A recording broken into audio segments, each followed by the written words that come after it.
যৌথ বাহিনী আমরা বিশেষত আজকে ম্যাজিস্ট্রেটের তালিকা এখন প্রকাশ করতে যাচ্ছি। আমরা দেখেছি বিগত ফেসিবাদের আমলে এই প্রশাসন ব্যবস্থা কিভাবে ফেসিবাদকে তুষামতি করে চাটুকারিতা করে জনগণের বিরুদ্ধে দাঁড়িয়েছে। ইভেন মিডিয়ার মধ্যে বিশাল ফেসিবাদের একটা প্রভাব ছিল, সেটা নিশ্চয়ই আপনারা স্বীকার করবেন। ইভেন শেখ হাসিনা নিজেও সেটা স্বীকার করবে যে তার আজকের এই পতনের পিছনে মূল যদি একটা টার্নিং পয়েন্ট হিসাব করা হয় সেটা কিন্তু হচ্ছে মিডিয়ার যে ফেসিজম চর্চা ছিল সেখান থেকে। একেবারেই যদি আপনারা ঘটনাটা স্মরণে আনেন, যে প্রশ্ন করা হয়েছিল যে চাকরিতে যদি হচ্ছে একজন মুক্তিযোদ্ধা থাকে এবং হচ্ছে একজন রাজাকারের ছেলে থাকে, আপনি কাকে চাকরি দিবেন? তো সেখান থেকেই কিন্তু হচ্ছে এই আন্দোলনটা বুমেরাং হয়। মানে একজন সাংবাদিক কি পরিমাণ ফেসিবাদীর চিন্তা চেতনা লালন করতে পারলে এই ধরনের প্রশ্ন করতে পারে, সেটা আমরা দেখেছি বিগত আমলে। তো এই সবগুলো বিষয়ে আমরা স্টাডি করব, শুধুমাত্র হচ্ছে ম্যাজিস্ট্রেট বা সচিবালয় নয়, আর যতগুলো জায়গা আছে প্রশাসন থেকে শুরু করে সাংস্কৃতিক বিভিন্ন অঙ্গন, সবগুলো জায়গায় আমরা জুলাই অঙ্গের পক্ষ থেকে এই কাজগুলো চলমান প্রসেসে রাখবো। ইভেন আমরা এটাও ভূয়সী প্রশংসা করি যে শুধুমাত্র ফেসিবাদী চর্চায় মিডিয়ায় ছিল তা না, বরং এই জুলাই আন্দোলনকে সাহসীভাবে জনগণের সামনে বিশেষ তুলে ধরছে এইরকম দেশের পক্ষে সাংবাদিকও আলহামদুলিল্লাহ আমরা অনেক পেয়েছি। নিশ্চয়ই আমরা বিশ্বাস করি আজকে ওইখানে আপনাদের মধ্যে অনেকেই দেশের স্বার্থে এবং জনগণের সাথে দেশের এই গণ অভ্যুত্থানকে বিপ্লবে পরিণত করতে এবং এই গণ অভ্যুত্থানকে সার্থক করতে আপনারা নিশ্চয়ই আমাদের পাশে দাঁড়াবেন এবং সহযোগিতা করবেন। আমরা জানি আমরা কি পরিমাণ একটা রিস্ক নিয়ে কি পরিমাণ বিপজ্জনক একটা কাজ আমরা করতে যাচ্ছি, কিন্তু আমরা এই জুলাই গণ অভ্যুত্থানকে কোনোভাবে ব্যর্থ হতে দিতে চাই না। সেই জন্যই আজকে আমরা এই দুঃসাহসিক একটা কাজ করতে যাচ্ছি। আশা করছি ইনশাআল্লাহ দেশের মানুষকে আমরা সাথে পাবো এবং আপনাদেরকে সাথে নিয়ে আমরা এই কাজগুলোকে সামনে এগিয়ে নিয়ে যাবো, আমরা আমাদের বিপ্লবকে সার্থক করে তুলবো ইনশাআল্লাহ। আমি আর কাল বিলম্ব না করে এই জুলাই আন্দোলনের সময় কোন থানায় কোন ম্যাজিস্ট্রেটের আন্ডারে ছিল, কতগুলো গুলি এখানে করা হয়েছে, সবগুলো নথিপত্র আমরা সংগ্রহ করতে পেরেছি। অনেকগুলো থানার ম্যাজিস্ট্রেটের আন্ডারে কতগুলো গুলি হয়েছে সেই তথ্যগুলো আমরা পাইনি। কেন? কারণ হচ্ছে এগুলো মুছে ফেলা হয়েছে বা সেই নথিগুলো সংগ্রহ করা হয়নি। কিন্তু আমরা খুবই সেনসিটিভ অনেকগুলো অ্যানালাইসিস বা হচ্ছে ইনফরমেশন আমরা এখানে সংগ্রহ করেছি। আমি সেগুলো পেশ করছি আপনাদের সামনে, আবার হচ্ছে সফট কপিটা দিয়ে দেওয়া হবে। জনাব উজ্জ্বল কুমার হালদার, বিজ্ঞ এক্সিকিউটিভ ম্যাজিস্ট্রেট, সিনিয়র সহকারী কমিশনার, জেলা প্রশাসকের কার্যালয়, ঢাকা। ওনার ফোন নাম্বার সহ এখানে দেওয়া আছে। ওনার সাথে ছিলেন 18 তারিখে ল্যান্স নায়ক মুস্তফা এবং 7 রাউন্ড এসএমজি গুলির ছোড়া হয়েছে একটা রাইফেল থেকে সকাল 8টা থেকে দুপুর 1টার মধ্যে যাত্রাবাড়ি এলাকায়। এই ইনফরমেশনটা আমরা এখানে পেয়েছি। তারপরে প্রত্যেকটা এলাকা কয়টা থেকে কয়টার মধ্যে ওনারা অবস্থান করেছেন এই তালিকাগুলো এখানে আছে। দ্বিতীয়ত জনাব Amit Kumar Saha, executive magistrate, revenue deputy collector, জেলা প্রশাসকের কার্যালয়, ঢাকা। ফোন নাম্বার সহ দেওয়া আছে। 18 তারিখ সকাল 8টা থেকে 6টা রামপুরা এলাকায়, রাত 8টা থেকে সকাল 6টা রামপুরা এলাকায় 54 রাউন্ড এসএমজি একটা রাইফেল থেকে, আরেকটা রাইফেল থেকে 9 রাউন্ড এসএমজি, আরেকটা রাইফেল থেকে 90 রাউন্ড এসএমজি গুলি ছোড়া হয়েছে। সাথে ছিলেন সহকারী পরিচালক আব্দুল্লাহ আল মাসুম, সুবেদার আব্দুল্লাহ সালাম এবং হচ্ছে হাবিলদার মুজাম্মেল হক।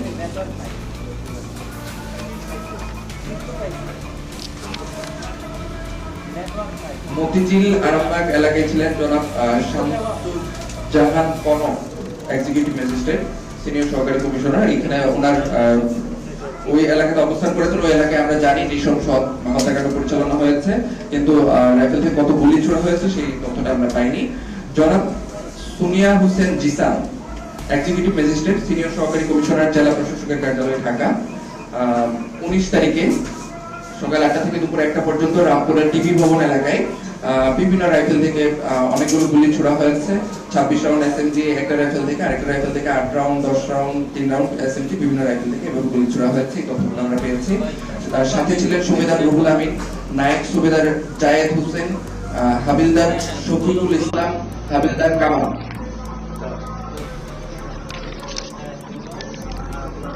সাথে আরো ছিলেন নায়েক দেলওয়ার হোসেন, নায়েক রেজাউল, নায়েক আলমগীর, লেন্স নায়েক মুস্তফা হাবিলদার, শফিকুল ইসলাম, নায়েক শেখ শহীদ আল মামুন।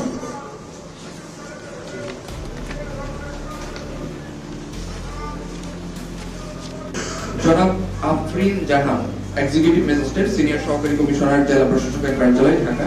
ফোন নাম্বার সেখানে দেওয়া আছে। আমরা আগারগাঁও, মোহাম্মদপুর এই এলাকাগুলোতে উনি দায়িত্বরত ছিলেন এই আন্দোলনের সময়গুলোতে, বিশেষ করে 26 এবং 27 তারিখে ওনার রাইফেল থেকে যেই গুলিগুলো ছোড়া হয়েছে সেই নথিপত্রগুলো আমরা পাইনি।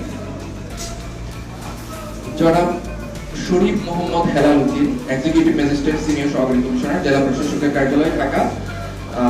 19 তারিখে রামপুরা এলাকায়, টিভি ভবন এলাকায় গুলি ছুড়েছেন।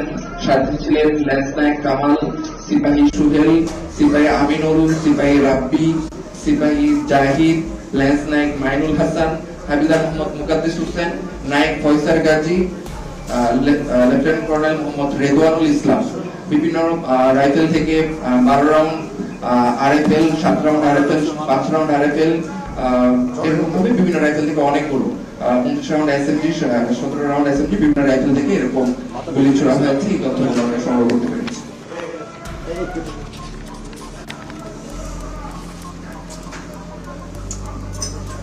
জনাব অং মাচিং মারমা, এক্সিকিউটিভ ম্যাজিস্ট্রেট, সহকারী কমিশনার, জেলা প্রশাসকের কার্যালয়, ঢাকা। তারপরে জনাব সায়েম ইমরান, প্রাক্তন এক্সিকিউটিভ ম্যাজিস্ট্রেট, সহকারী কমিশনার, জেলা প্রশাসকের কার্যালয়, ঢাকা। বর্তমানে তিনি ধনবাড়ি টাঙ্গাইলের এসিলেন্ট হিসেবে কর্মরত আছেন। জনাব সায়েম ইমরান বর্তমানে ধনবাড়ি টাঙ্গাইল এসিলেন্ট হিসেবে কর্মরত আছেন। আর আন্দোলনের সময় 18 তারিখে উনি রামপুরা ডিবি ভবন এলাকায় ছিলেন। ওনার নেতৃত্বে ওনার সাথে ছিলেন subedar Ruhul Amin, naik subedar Jawad, havildar Shafiqul, havildar Kamal, naik Rezaul, naik Abu Bakar, lance naik Milton, lance naik Alamin, lance naik Ashraful, lance naik Abel, lance naik Kamal, সিপাহী হামিদুল। বিভিন্ন রাইফেল থেকে 32 রাউন্ড, 30 রাউন্ড, 7 রাউন্ড এরকম করে 90 রাউন্ড পর্যন্ত একটা রাইফেল থেকে গুলি ছোড়া হয়েছে রামপুরা টিভি ভবন এলাকায় 18 তারিখ দুপুর 1টা থেকে রাত 8টা পর্যন্ত এই তথ্য সংগ্রহ করা হয়েছে।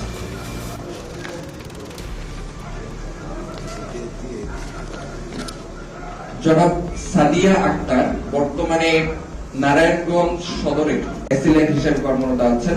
আন্দোলনের সময় উনি ছিলেন এক্সিকিউটিভ ম্যাজিস্ট্রেট, সহকারী কমিশনার, জেলা প্রশাসকের কার্যালয়, ঢাকা। দায়িত্ব ওনার আন্ডারে হচ্ছে 18 তারিখে, সরি 22 তারিখ এবং 23 তারিখে হচ্ছে ওনার দায়িত্বরত অবস্থায় ছিল। যে জায়গাগুলোতে আন্দোলনের সময় নৃশংস হত্যাকাণ্ড পরিচালনা করা হয়েছে, কিন্তু নথিগুলো হচ্ছে মুছে ফেলা হয়েছে, আমরা নথিগুলো সংগ্রহ করতে পারি। জনাব মাহমুদুল হাসান রাসেল, এক্সিকিউটিভ ম্যাজিস্ট্রেট, সহকারী কমিশনার, ভূমি, মোহাম্মদপুর এলাকায় উনি দায়িত্বরত ছিলেন। এখানে আমরা নথি সংগ্রহ করতে পারিনি। তারপরে জনাব মোহাম্মদ জাকির হোসেন, এক্সিকিউটিভ ম্যাজিস্ট্রেট, সহকারী কমিশনার, ধানমন্ডি রাজস্ব, ঢাকা। সাবেক জনপ্রশাসন মন্ত্রী ফরহাদ হোসেনের রিলেটিভ, ছাত্রলীগ নেতা, বর্তমান ডেমরার এসিলেন্ট হিসেবে কর্মরত আছেন। আপনারা চিন্তা করতে পারলেন, মানে দেখলেই চিন্তা করতে পারবেন, ছাত্রলীগ নেতা হিসেবে ভূমিকায় ছিলেন, ডেমরার এসিলেন্ট হিসেবে রানিং কর্মরত আছেন এখনো পর্যন্ত। সাবেক জনপ্রশাসন মন্ত্রী ফরহাদ হোসেনের রিলেটিভ, নাম হচ্ছে জনাব জাকির হোসেন, এক্সিকিউটিভ ম্যাজিস্ট্রেট, সহকারী কমিশনার। 19 তারিখে সকাল 8টা থেকে দুপুর 1টা পর্যন্ত রামপুরা ডিবি ভবন এলাকায় ওনার নেতৃত্বে গুলি ছোড়া হয়। ওনার সাথে ছিলেন lance naik Milton, lance naik Wajed, lance naik Zahid, lance naik Alamin, lance naik Kamruzzaman, lance naik Raisul, havildar Liaquat Ali, সুবেদার ফরহাদ হোসেন, নায়েক সুবেদার জিয়াউল হক। বিভিন্ন রাইফেল থেকে 18 রাউন্ড, 9 রাউন্ড, 20 রাউন্ড, 50 রাউন্ড করে 2টা রাইফেল থেকে, তারপর 77 রাউন্ড এরকম করে এসএমজি বিভিন্ন পরিমাণের গুলি এখান থেকে ছোড়া হয়েছে।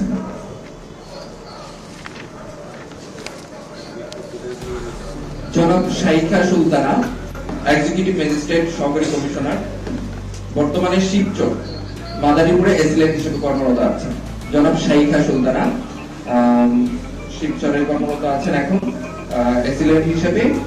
22 তারিখ, 26 তারিখ ওনার যেই দায়িত্বে ছিলেন ঢাকা জেলা মহানগর এলাকায় এবং সায়েদাবাদ এলাকায় যে জায়গাগুলোতে গুলি ছোড়া হয়েছে এই জায়গায় ওনার দায়িত্বে এই জায়গাগুলো ছিল। আমরা এখানে গুলির রাইফেল থেকে কত ছোড়া হয়েছে এই তথ্যটা সংগ্রহ করতে পারি। এই ছিল হচ্ছে ম্যাজিস্ট্রেটের আন্ডারে যে জায়গাগুলো ছিল এবং যে গুলিগুলো ছোড়া হয়েছে যে তথ্যগুলো আমরা সংগ্রহ করতে পেরেছি সেটার একটা সংক্ষিপ্ত তালিকা। আমাদের কাজ এখনো পর্যন্ত চলমান আছে এবং এটা আমরা চলমান রাখবো ইনশাআল্লাহ।